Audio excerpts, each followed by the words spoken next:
बिस्मिल्लाहिर्रहमानिर्रहीम। अस्सलाम वालेकुम। मैं हूं आपकी बायो टीचर और आप देख रहे हैं लर्न बायो बाय ट्रिक्स। हमने पिछली क्लासेस में पढ़ लिया था सेल के बारे में, सेल कैसे डिस्कवर हुआ, सेल टाइप्स कौन से हैं और प्रोकैरियोट्स के बारे में हमने पढ़ लिया था। आज हम पढ़ेंगे यूकैरियोटिक सेल के बारे में।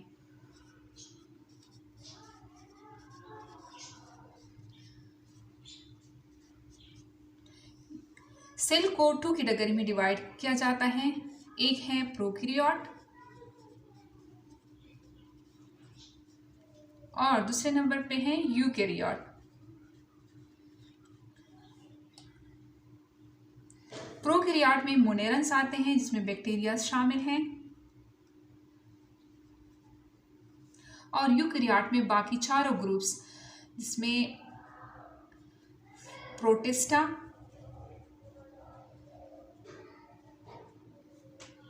फंजाई, प्लांटे, ये मैं बार बार बताती रहती हूँ आप लोगों को, और एनिमीलिया। यूकैरियोट का क्या मतलब है? ट्रू। कैरियोट का मतलब, यू का मतलब है ट्रू और कैरियोट का मतलब है न्यूक्लियस। इसका क्या मतलब है कि इसका न्यूक्लियस जो है वो ट्रू न्यूक्लियस है। इसमें मेम्ब्रेन बॉन्ड, ये न्यूक्लियस जो है ये मेम्ब्रेन बॉन्डेड होता है और इसमें बाकी ऑर्गेनेलीज जो है वो भी यूकैरियोटिक सेल में मेम्ब्रेन बॉन्ड ऑर्गेनेलीज प्रेजेंट होती हैं, जैसे कि माइटोकॉन्ड्रिया। This is mitochondria.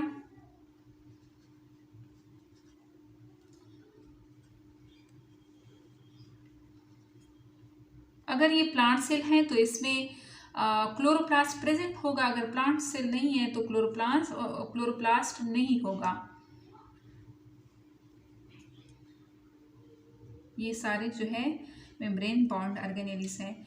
और यहाँ पे एंडोप्लाज्मिक रेटिकुलम होता है, इसको हम शॉर्टली ER से लिख देते हैं। और यहाँ पे क्रोमोसोम्स जो है वो ऐसे लीनियर शेप में होते हैं। यहाँ पे राइबोसोम प्रेजेंट होंगे। राइबोसोम जो है वो ATS होते हैं यूकैरियोटिक सेल में। यहाँ पे गोल्जी बॉडीज होंगी।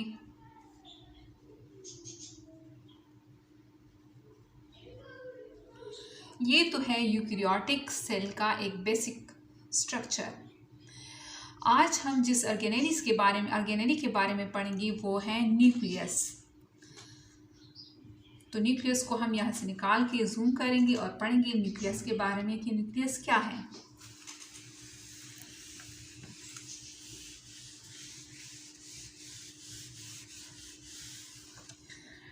Let's talk about nucleus.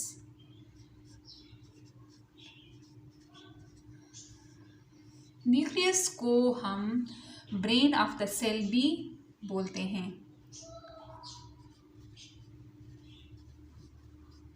जिस तरह एक कंप्यूटर का CPU सेंट्रल प्रोसेसिंग यूनिट जो है वो ब्रेन ऑफ द कंप्यूटर उसे कहते हैं, इसी तरह न्यूक्लियस को ब्रेन ऑफ द सेल बोला जाता है, क्योंकि यहाँ से सारी एक्टिविटीज़ जो है कि सेल कैसे परफॉर्म करें, क्या कौन से प्रोटीन्स बनेंगे, क्या बनेगा और क्या नहीं बनेगा, ये सारे जो है ये सारे काम कौन कंट्रोल करता है? न्यूक्लियस कंट्रोल करता है।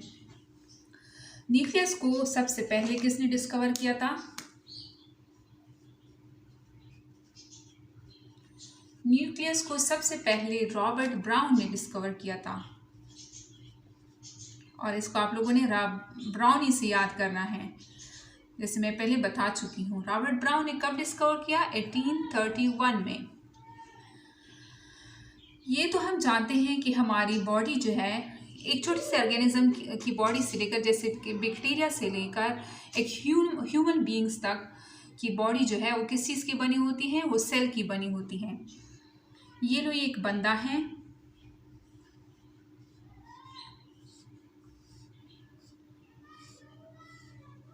इस बंदे की पूरी बॉडी जो है वो किस चीज़ की बनी है? सेल से मिलके बनी है।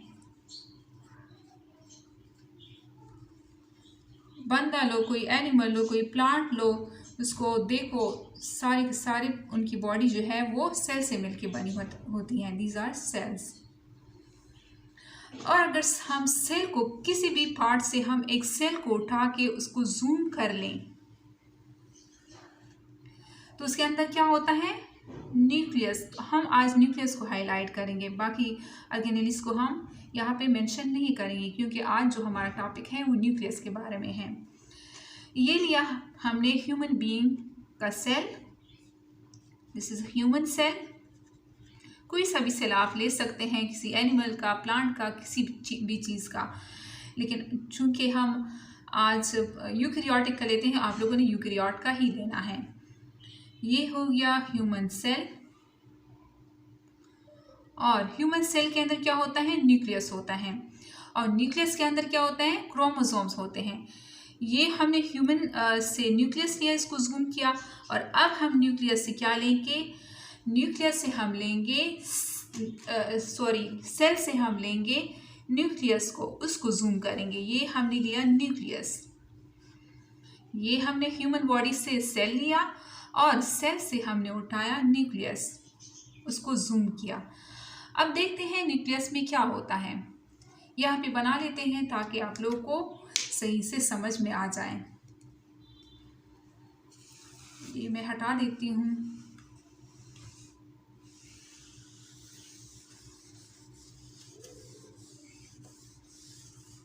ये थोड़ा सा साइड पे बना लेती हूँ।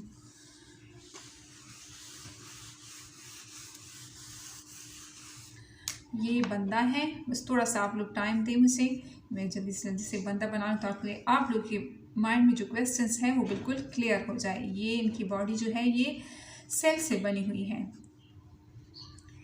ये हमने उठाया सेल, ह्यूमन सेल उठाया। This is human cell. इसके अंदर क्या है? ये न्यूक्लियस है। अब हमने यहाँ से न्यूक्लियस उठाया और इसको जूम किया। ये क्या है? ये न्यूक्लियस है। ठीक है, न्यूक्लियस कैसे होता है? न्यूक्लियस जो है वो ये मेम्ब्रेन ऐसे डबल मेम्ब्रेन बॉन्ड होता है।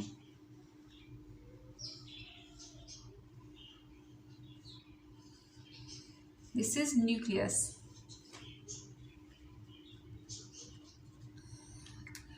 इसको क्या कहते हैं? जो बाहर वाली लेयर होती है उसको क्या कहा जाता है? इसको बोलते हैं outer membrane of nucleus, outer membrane.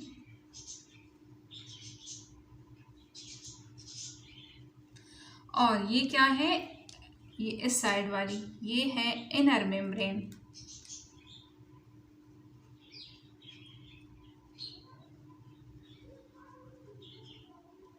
This is outer membrane और दिस इज इनर मेम्ब्रेन। और इसका ये वाला पोर्शन जो है, जो दरमियान में स्पेस सी बनी हुई है, ये इसको क्या बोला जाता है? इसको पेरीन्यूक्लियर स्पेस बोला जाता है। This is called perinuclear space.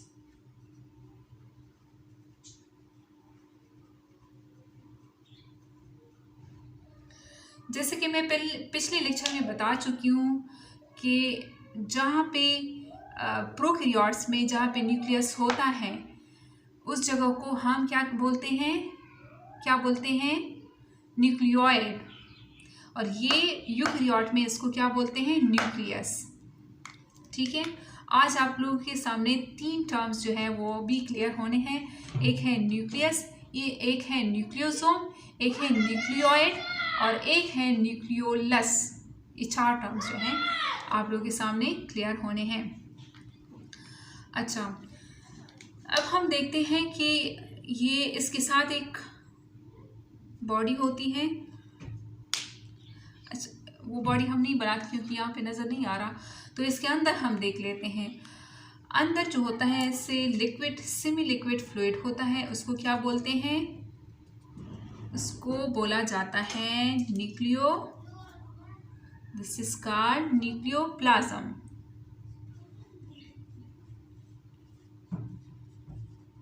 जैसे कि सेल के अंदर जो सेल के अंदर जो सेमी लिक्विड मटेरियल होता है उसको बोला जाता है साइटोप्लाज्म, और न्यूक्लियस के अंदर भी यही मटेरियल होता है, उसको बोला जाता है न्यूक्लियोप्लाज्म। न्यूक्लियस से न्यूक्लियोप्लाज्म। इसके अलावा अगर हम ह्यूमन सेल के बारे में बात करें तो ह्यूमन सेल्स में कितने क्रोमोसोम होते हैं? ह्यूमन बॉडी के हर एक सेल में 46 क्रोमोसोम्स होते हैं।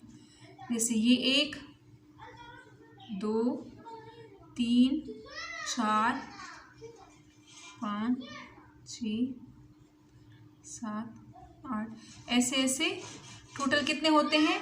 46 क्रोमोसोम्स, और ऐसे जोड़े में होते हैं।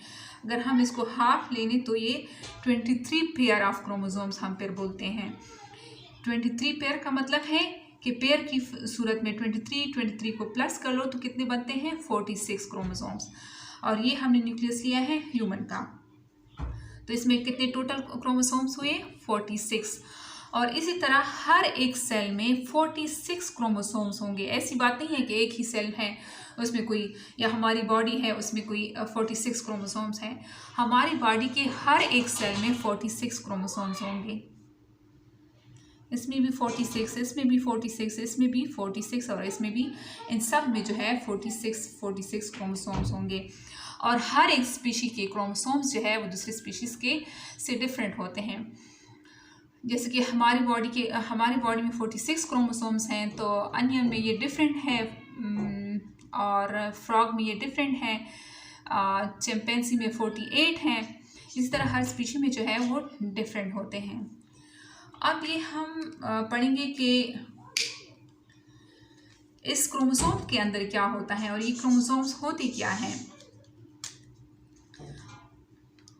अब हम यहाँ से जूम करके निकालेंगे एक क्रोमोसोम को।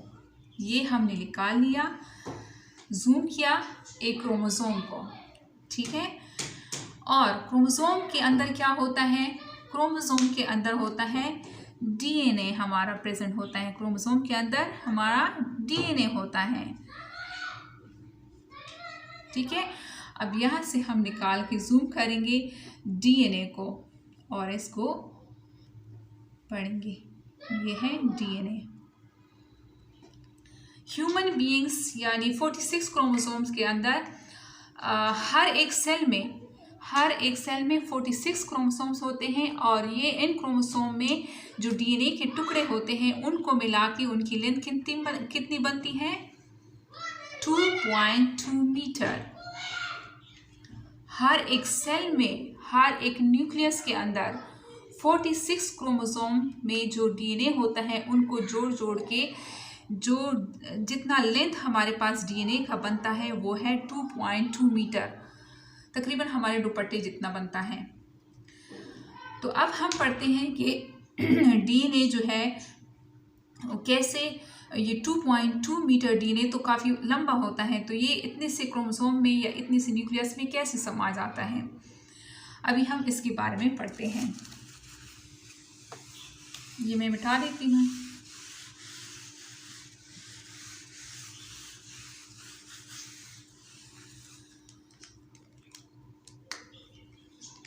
ये हमने उठा लिया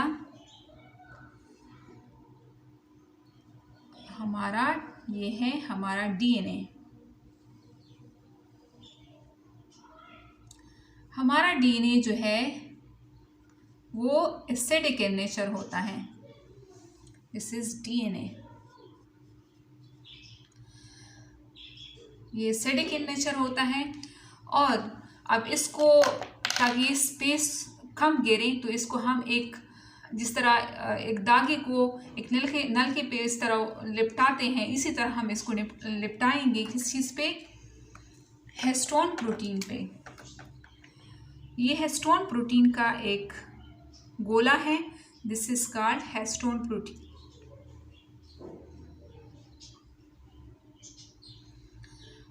अब ये डीएनए आया, इस पे रेप करेंगे इस डीएनए को। ये एक दफ़ा रेप हुआ और ये फिर दूसरी दफ़ा, मतलब 2 दफ़ा ये रेप होता है इस तरह। और फिर ये डीएनए ऐसे। और फिर ये दूसरा गोला है हिस्टोन प्रोटीन का, उस पर भी इसी तरह ये रेप होगा, ये एक दफ़ा, ये दूसरी दफ़ा, और ये यहाँ पे तीसरा गोला है। इसी तरह बहुत सारे गोले होते हैं किस चीज़ के, हिस्टोन प्रोटीन के। और हिस्टोन प्रोटीन जो है वो प्रोकैरियोट में नहीं होता, ये भी एक डिफरेंस है। और यहाँ पे जो हिस्टोन प्रोटीन पे ये हमारा डीएनए रैप करेगा तो वो ऐसे 2 दफ़ा रैप करेगा। और इस स्ट्रक्चर को क्या बोलते हैं, हिस्टोन प्रोटीन प्लस डीएनए, इसको बोला जाता है, ये डीएनए है, इनको कंबाइनली बोला जाता है न्यूक्लियोसोम। और ये इस तरह क्या बना लेते हैं, एक लड़ी सा बना लेते हैं, जैसे ये एक मोतियों का हार है, इस तरह बन जाता है डीएनए से। और इस पे बहुत सारे क्या है, ये हिस्टोन प्रोटीन है, ये सारे हिस्टोन प्रोटीन है जो रेड कलर में मैंने बनाए हैं, और जो ग्रीन कलर का है वो है डीएनए। और इस स्ट्रक्चर को जो लड़ी सा बनाते हैं हार का, उस पे क्या, उसे क्या कहते हैं, उसको क्रोमेटिन बोला जाता है। ठीक है, क्रोमेटिन बोला जाता है।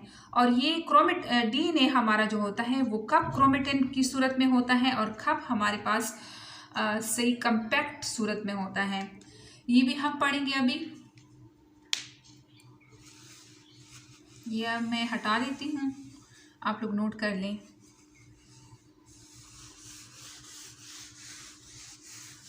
पेन और पेंसिल कॉपी अपने साथ रखें और जो भी मैं कहती हूँ उसे नोट करें, तो कोई मसला नहीं होगा।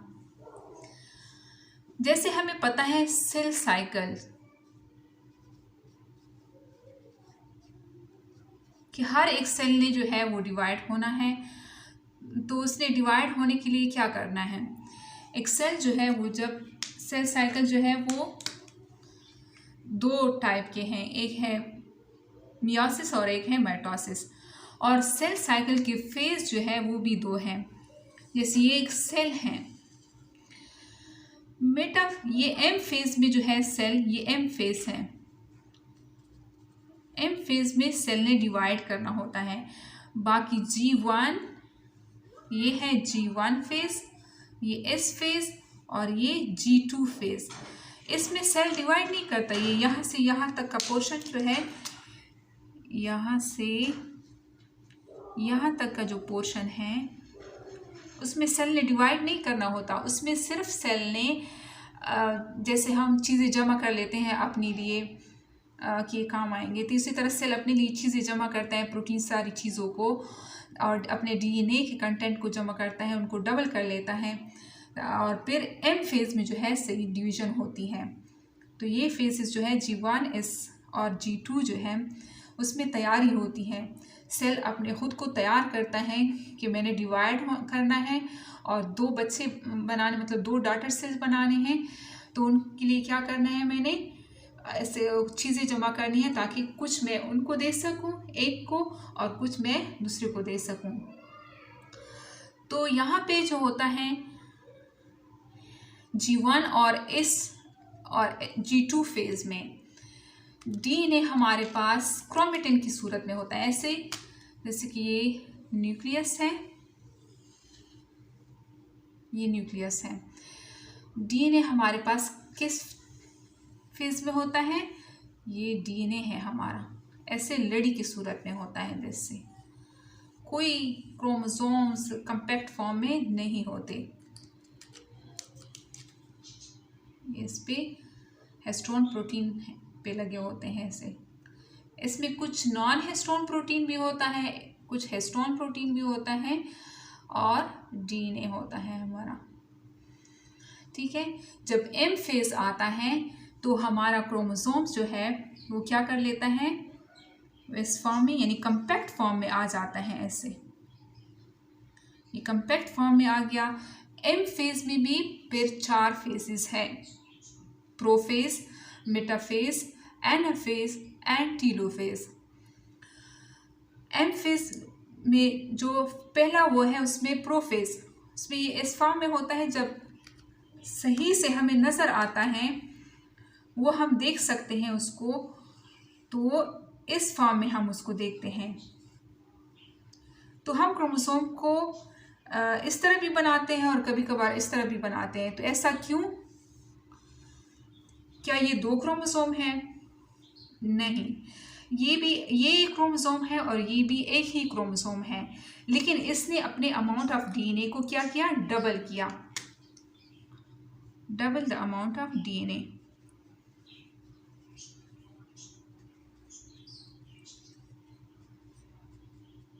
क्योंकि इसने डिवाइड होना है, सेल ने डिवाइड होना है, और हर सेल के पास उतनी ही क्रोमोसोम जाएंगे जितने उसके पास दूसरे के पास जाएंगे। तो इसने तो डिवाइड होना है यहाँ से, इसलिए इसने खुद को क्या किया? डबल किया। तो इसमें सिर्फ कंटेंट ऑफ डीएनए डबल हुआ, ये क्रोमोसोम डबल नहीं हुआ, कंटेंट ऑफ डीएनए डबल हुआ है। ये भी क्रोमोसोम है और ये भी क्रोमोसोम है। ये सेंटर का जो पार्ट है इसको बोला जाता है सेंट्रोमियर। सेंटर से सेंट्रोमियर आप लोग याद करें, दिस इज कॉल्ड सेंट्रोमियर। इसका ऊपर वाला जो हिस्सा है उसको पी आर्म बोला जाता है और निचले वाले हिस्से को क्यू आर्म। ये भी इसी तरह पी पी और क्यू आर्म है। This is called centromere. ठीक है, अब सेंट्रोमियर पे क्या होता है? सेंट्रोमियर पर ऐसे प्रोटीन्स लगे होते हैं जिसे हम क्या बोलते हैं? जिसे बोला जाता है काइनेटोकोर। ये हैं proteins, this is called kinetochore.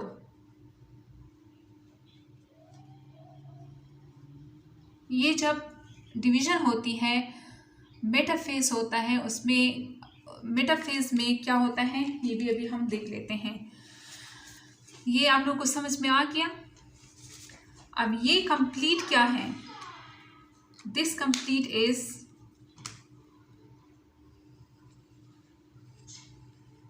ये एक क्रोमेटिड है और ये दूसरा क्रोमेटिड। ये क्रोमेटिन है और इसने जो क्रोमोसोम ने अपना अमाउंट ऑफ डीएनए डबल किया और दो आर्म बनाए, तो इसको एक क्रोमेटिड बोला जाता है और दूसरे को दूसरा क्रोमेटिड। तो ये आपस में सिस्टर क्रोमेटिड्स हैं। ठीक है, काइनेटोकोर किस काम के लिए होते हैं वो भी हम देख लेते हैं, इसका क्या काम है। जब हम किसी सेल में हम उसको नंबर ऑफ क्रोमोसोम हम देखते हैं कि कितने नंबर ऑफ क्रोमोसोम हैं, तो हम किस चीज़ को गिन के अंदाज़ा लगाते हैं? हम इसके सेंट्रोमियर गिनते हैं। ये एक सेंट्रोमियर है तो ये कंप्लीट क्रोमोसोम है, और ये एक सेंट्रोमियर है, ये भी एक कंप्लीट क्रोमोसोम है। इस तरह हम नहीं गिनते कि ये 1 2 1, इस तरह हम नहीं गिनते। इसके सेंट्रोमियर से हम अंदाज़ा लगा लेते हैं कि ये एक क्रोमोसोम है। अच्छा, अब मेटाफेज में जो है क्या होता है? एम फेज के मेटाफेज में, एम फेज में 4 फेजेस हैं, prophase, metaphase, anaphase, telophase. M phase में ये एक सेल है, फॉर एग्जांपल ये किसी भी ऑर्गेनिज्म का आप ले लें जिसका एक ही क्रोमोसोम है। इसने क्या किया?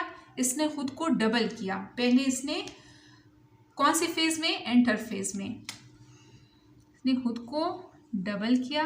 कैसे? अपने साथ आर्म बना लिया। ठीक है, अब ये इस सूरत में जो है यहाँ पर सेंट्रियोल्स होंगे अगर एनिमल सेल हैं, जिससे स्पेंडल फाइबर्स निकलेंगी, और ये इक्वेटर हैं। हमारे क्रोमोसोम, फॉर एग्जाम्पल ये कोई स्पीशी है जिसका क्रोमोसोमिक नंबर जो है वो क्या है? वो 1 है। क्रोमोसोमिक नंबर 1 है। तो क्या होता है? क्रोमोसोमिक नंबर 1 है तो ये क्रोमोसोम जो है ये 1, इसने खुद के अमाउंट को डबल किया और ये अब कौन से फेज में आया, मेटाफेज में, एम फेज में। एम फेज में कौन से फेज में आया, मेटाफेज। मेटाफेज में क्या होता है, मेटाफेज में ये क्रोमोसोम जो है ये यहाँ इक्वेटर पे आके ऐसे लेट जाते हैं।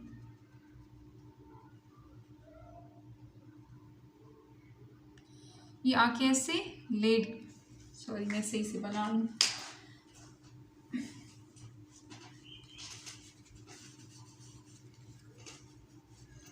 This is equator. क्रोमोसोम ऐसे नहीं लेटेंगे, मतलब ये इसका पी और क्यू आर्म है, क्रोमोसोम ऐसे,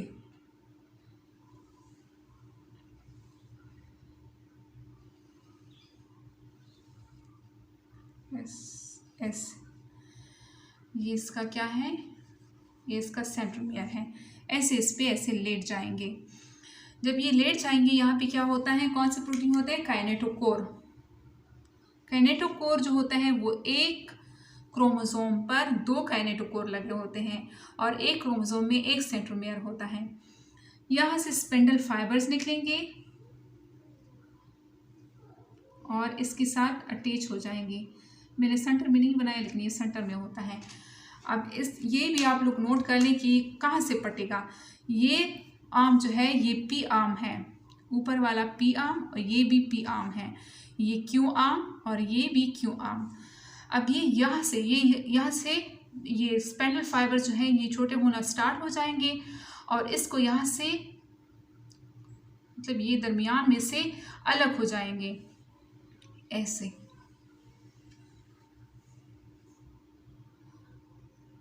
इसके साथ क्या हुआ, अब ये नीचे को ऐसे,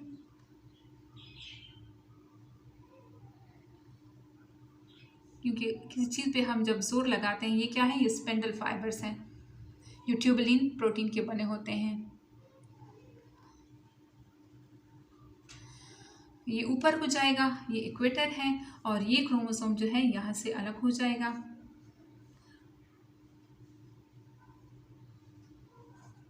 यहाँ पे सेंट्रियोल होंगे और ये क्या है, स्पिंडल फाइबर्स यहाँ से इसको पकड़ के, काइनेटोकोर से पकड़ के इसको ऐसे लेके जाएंगे और यहाँ से सेल जो है वो डिवाइड होना शुरू होगा और यहाँ से डिवाइड होके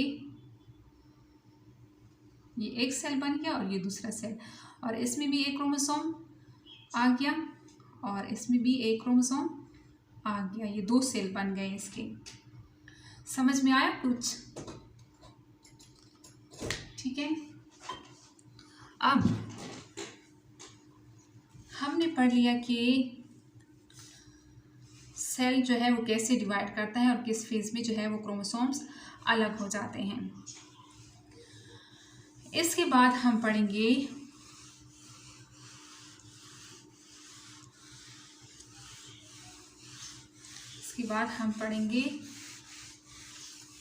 सेल क्रोमोसोम स्ट्रक्चर।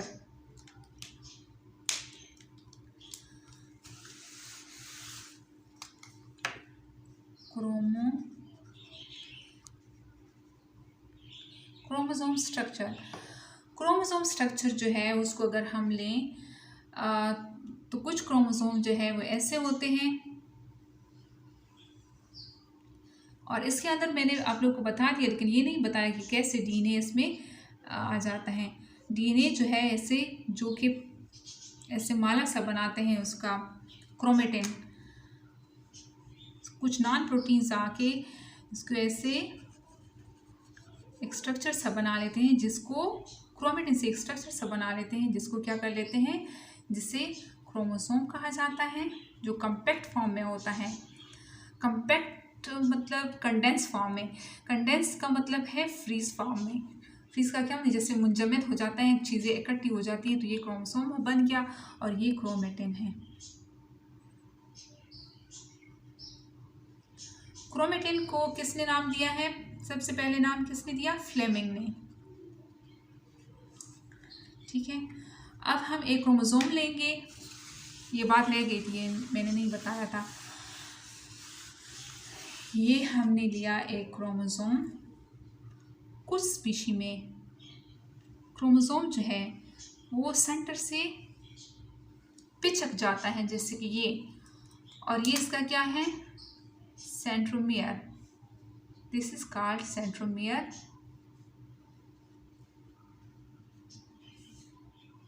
ये इसका पी आर्म है और ये क्यू। और यहाँ पे इसको क्या बोला जाता है, इसको सेंट्रोमियर जो सेंटर में है इसको प्राइमरी कंस्ट्रक्शन बोला जाता है, जो दरमियान में से पिचक गया होता है। और कुछ क्रोमोसोम में ये यहाँ से जो टेलोमियर होता है वहाँ से एक ऐसे यहाँ से भी पिचक जाता है। इसको क्या बोलते हैं, इसको सेकेंडरी कंस्ट्रक्शन बोला जाता है, सेकेंडरी कंस्ट्रक्शन।